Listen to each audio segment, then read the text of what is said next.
Sud Radio, 10h midi, Valérie Expert. Avec vous jusqu'à midi, avec Gérard Collard, toujours Bonjour. libraire, toujours à Saint-Maur, toujours la Griffe Noire. On va parler de ce livre pour lequel vous avez eu un énorme coup de cœur, Shanghai la Magnifique.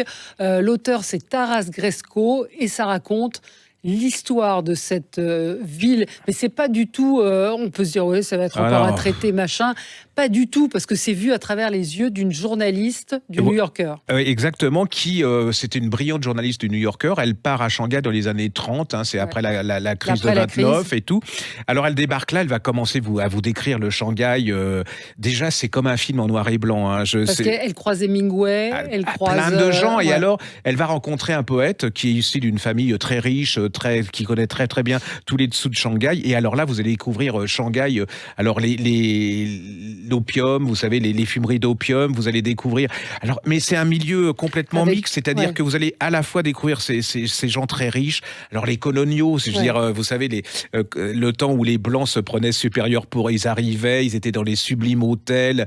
C'est des films avec Orson Welles, je sais pas, j'ai l'impression, les années 30, ces films en noir et blanc. Et puis il y a aussi les paysans qui vont débarquer complètement des provinces parce que ils sont attirés. C'est le temps des concessions, c'est-à-dire il y a plein de choses comme ça.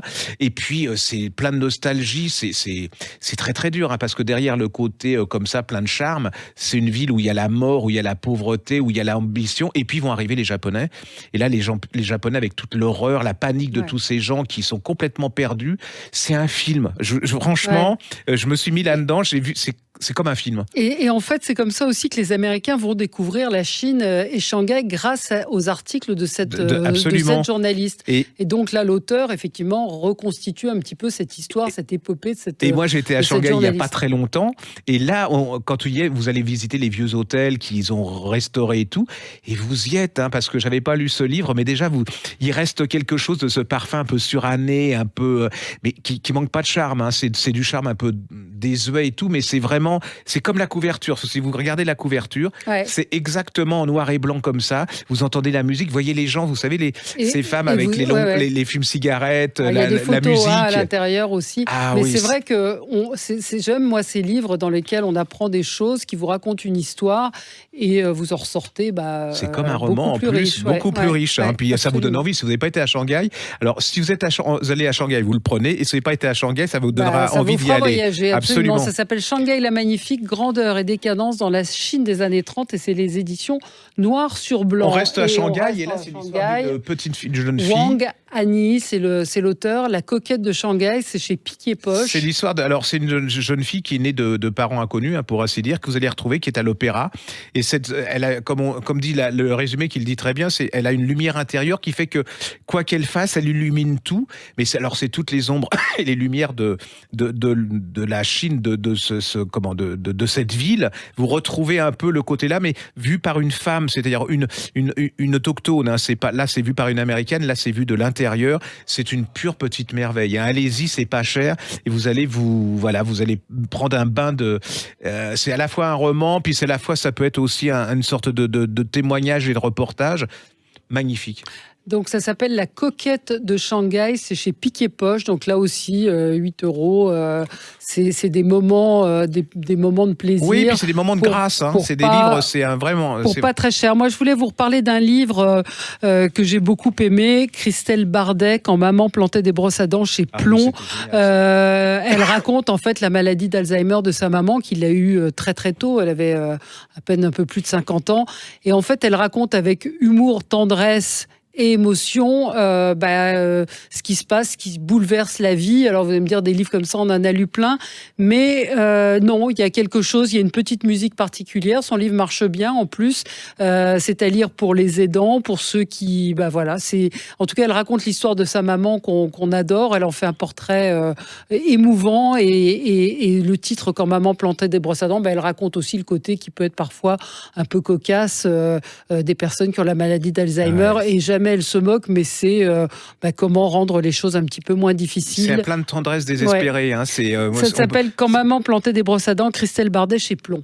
On peut vous rappeler deux polars que j'avais adorés et je trouve que ça serait sympa de redonner un peu de... Batman Belin. Oui, de Datton Auerbach, je sais pas comment. Voilà, c'est chez Belfond, Noir. Ouais. C'est un superbe... Alors moi, c'est un des romans qui m'a le plus touché. Alors ça n'a rien de...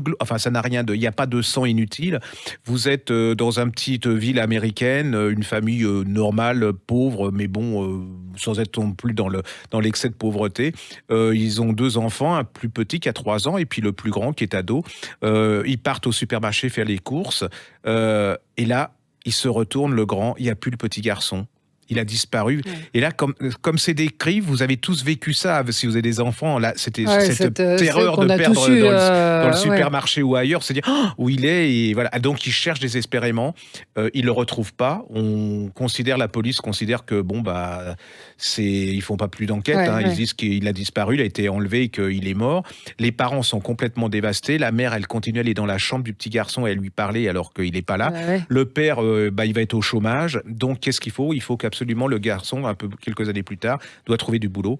Il va retrouver du boulot où ? Dans le supermarché où a disparu l'enfant. Et là commencent tous les personnages qui sont dans le supermarché sont susceptibles d'être des kidnappeurs de ce. Et au bout de 3 ou 4 semaines, ils ont une boîte dans le supermarché pour les objets trouvés. Et ils retrouvent, alors qu'il n'y était pas quand l'ado a été employé, le doudou du petit garçon. Et là, en plus, il y a un ado qui est là-dedans et qui dit « J'ai vu ton petit frère ». C'est absolument incroyable au niveau d'ambiance. Et alors, surtout la fin. Alors là, je suis tombé complètement ébahi parce que je ne l'ai pas vu venir la fin. Ça, c'est les meilleurs polars. Quand on voit pas la fin. Ouais, je l'ai pas vu venir la fin. Et c'est vraiment... vous restez... J'en ai encore des frissons dans le dos. Hein. Alors, ça s'appelle Bad Man, donc B-A-D plus loin Man. Et l'auteur s'appelle Dathan, D-A-T-H-A-N. Auerbach, A-U-R-B-A-C-H, et c'est chez... Belfond Noir, c'est exceptionnel. On vous avait parlé du Michael Connelly, le dernier, En attendant le jour, nouvelle héroïne, nouvelle série. Harry Bosch a laissé la main donc à une nouvelle inspectrice, Renée Ballard, et elle est formidable. Ah oui, alors je trouve qu'il retrouve, parce que c'était un peu plan-plan absolument, à la fin. Il y a eu des rééditions, il y a eu des ressucés, mais là, c'est... On retrouve le bon Michael Connelly du début, avec vraiment une enquêtrice qui a du punch, tout ce qui faisait le bon Connelly, quoi. Alors elle, c'est une inspectrice qui travaille la nuit dans un commissariat de Hollywood. Elle a théoriquement pas le droit d'aller au bout des enquêtes, elle est obligée de les confier à des inspecteurs. Mais une nuit, elle se dit, je vais pas respecter le règlement, elle va basculer. Elle va prendre le pouvoir, là. Voilà, mais allez-y, parce que c'est le Connelly qu'on aime. Oui, c'est vraiment le Connelly qu'on aime. C'est chez Kalman Levy, Noir, nouvelle héroïne, nouvelle série, donc allez-y, en attendant le jour. Absolument. C'est très réussi et ça fait plaisir, parce que parfois, il y a des auteurs qu'on aime et on est déçus à chaque fois. Là, on tire un peu là, sur la... C'est plutôt très bien. Un autre petit polar qu'on a aimé, mais que j'ai adoré aussi, c'est Søren Søverstrup, qui s'appelle Octobre chez Albin Michel. Et c'est ce que je dis souvent, là j'en ai un peu marre du polar scandinave, parce qu'on nous a refiné plein de daubes, parce que ça marchait, et les gens commencent à être un peu saturés. Et là, c'est son premier roman, et c'est absolument... C'est un peu comme Batman, c'est-à-dire vous êtes à Copenhague, je crois que c'est à notre époque, on retrouve dans une forêt une femme, il lui manque une main, et à côté, il y a une poupée avec un marron et des petits picots, des cure-dents à l'intérieur. Ça fait une poupée. Comme un bonhomme. Il recherche comme ça, en se disant par conscience professionnelle, s'il y a de l'ADN sur la petite poupée. Et qu'est-ce qu'il retrouve ? Il retrouve l'ADN, les empreintes d'une petite fille qui a disparu 1 an plus tôt. C'est la fille du ministre des Affaires sociales. Cette femme est en plus spécialisée dans la défense des violences faites aux enfants. Le problème, c'est que l'enquête est close parce qu'il y a un mec, un homme qui a dit « c'est moi qui ai tué cette petite fille ».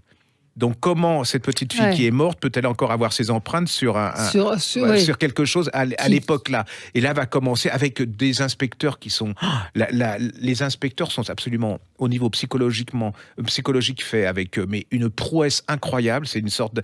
Elle les analyse au scalpel. Vous avez cette ministre, vous avez qu'est-ce qui se passe ? C'est absolument. C'est comme Batman, j'adore ça, c'est qu'il n'y a pas de sang, de flot, de trucs glauques. Non, c'est dans la tension, c'est ce qu'on appelle un thriller. Hein, et c'est puis vraiment, il joue avec toutes vos peurs à vous. Et puis alors, il vous emmène dans des fausses trappes, c'est-à-dire que vous dites, ah ouais, ça y est, j'ai trouvé. Et pas du tout, c'est pas ça. Et puis vous êtes fasciné par les deux inspecteurs parce qu'ils sont pas nets, quoi. Il y a quand même un problème. C'est absolument fabuleux. Très bien. Donc, rappelez-nous le titre. Alors, ça s'appelle Octobre. C'est de Soren Sovastrup et c'est chez Albin Michel. Voilà. La femme du banquier de Christina Alger. Alors, vous vous souvenez de Parc Avenue, ce livre qu'on avait beaucoup aimé.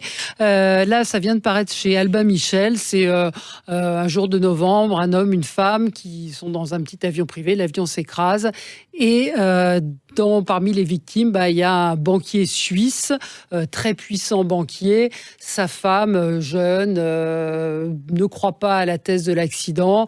Elle décide de mener un peu l'enquête. Elle se retrouve évidemment au cœur d'un complot, d'une histoire absolument terrible parce que le mari avait des ennemis très puissants.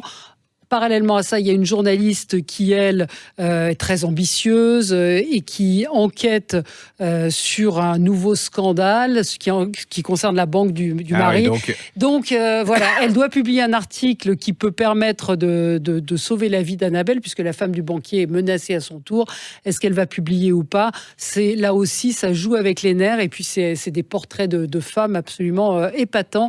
Ça s'appelle La femme du banquier et c'est chez Albin Michel, l'auteur Christina Alger. Je trouve que c'est bien, parce qu'en ce moment, dans les polars, c'est des vrais personnages. Avant, il les brossait comme ça. En fait, c'était l'intrigue, les rebondissements. Et maintenant, au niveau psychologie... Très bien faite, absolument. Je peux juste vous rappeler, c'est un truc qui n'a rien à voir, mais que j'avais adoré, qui s'appelait Clémentine Churchill, de Philippe Alexandre. Philippe Alexandre et Béatrix de Launois, absolument. C'est un portrait de Madame Churchill. De l'importance des femmes. Alors, c'était devenu un cliché en disant, oui, cet homme n'aurait pas été ce qu'il était s'il n'y avait pas eu cette femme.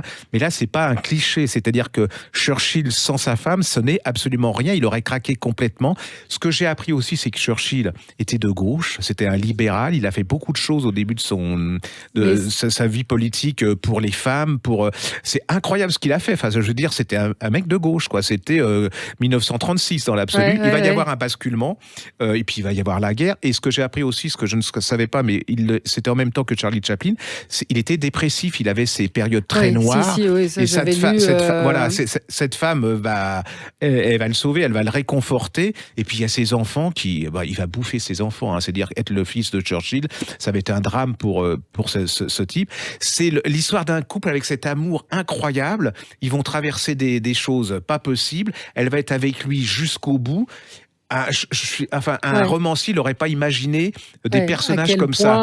Avec les rebondissements, la guerre. Et ça vient de paraître en collection de poche, c'est ça ? Oui, c'est ça. Ça vient de paraître, je crois, c'est chez Payot. Payot. Allez-y, parce que vraiment, vous allez redécouvrir quelqu'un. C'est en plus une période. Et puis, ça redonne de l'humanité à des choses, à des personnages qu'on a un peu statuifiés. Et en fait, qui étaient des gens très fragiles. Ça qui est incroyable, c'est derrière cette carapace, ce type était d'une fragilité incroyable. Et s'il n'y avait pas eu cette femme qui était tu vas pas lâcher mon bonhomme, Mais ça me fait penser, il y a eu un documentaire sur Yvonne de Gaulle il n'y a pas très longtemps qui est passé sur France 2, si vous pouvez le voir en replay, regardez-le, où on montre que tante Yvonne, c'était pas la petite dame qui tricotait, etc., qu'elle était très présente et qu'elle avait un rôle extrêmement important auprès de lui. Et c'est l'amour d'une autre manière, c'est-à-dire qu'on l'imagine plus, parce que maintenant on se dit oui, elles étaient au service de l'homme et tout, mais c'était pas si simple que ça, parce qu'on se rend compte que ces grands hommes, en fin de compte, si elle élevait un peu la voix ou si elle disait un petit truc, l'homme tenait énormément compte des avis de cette femme. Je trouve qu'on redécouvre ces personnages où on faisait des femmes comme ça potiches, et elles n'étaient pas du tout potiches, et à leur manière, elles gueulaient peut-être moins qu'à notre époque, certaines femmes, mais elles avaient une importance absolument considérable. Alors moi, on parle des femmes, Combattre le voilement de Fatia Agag Boujalat, aux éditions du Cerf. Ouais. Elle est maghrébine et elle explique justement, elle donne les arguments en fait à ceux qui vous disent que le voile ce n'est qu'un bout de tissu. Donc après vous faites votre opinion, mais en tout cas elle explique pourquoi c'est grave de banaliser le voile, pourquoi c'est pas qu'un simple bout de tissu, ce qu'il y a derrière.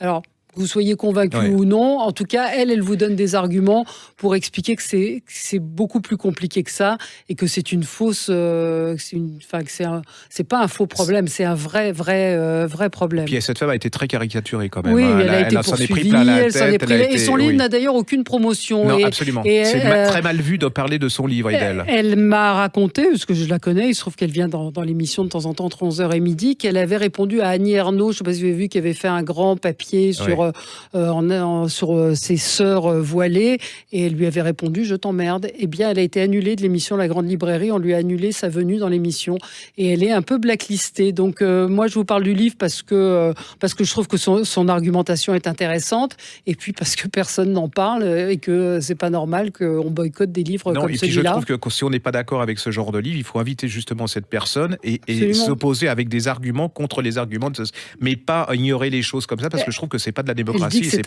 C'est un instrument d'oppression des femmes, c'est un étendard qui est agité par les islamistes pour combattre la société, que c'est un argument politique. Donc ça s'appelle Combattre le voilement de Fatia Agag Boujalad, et c'est aux éditions du Cerf. Voilà, c'est un bon départ de discussion. Absolument. Sud Radio, 10h midi, Valérie Expert.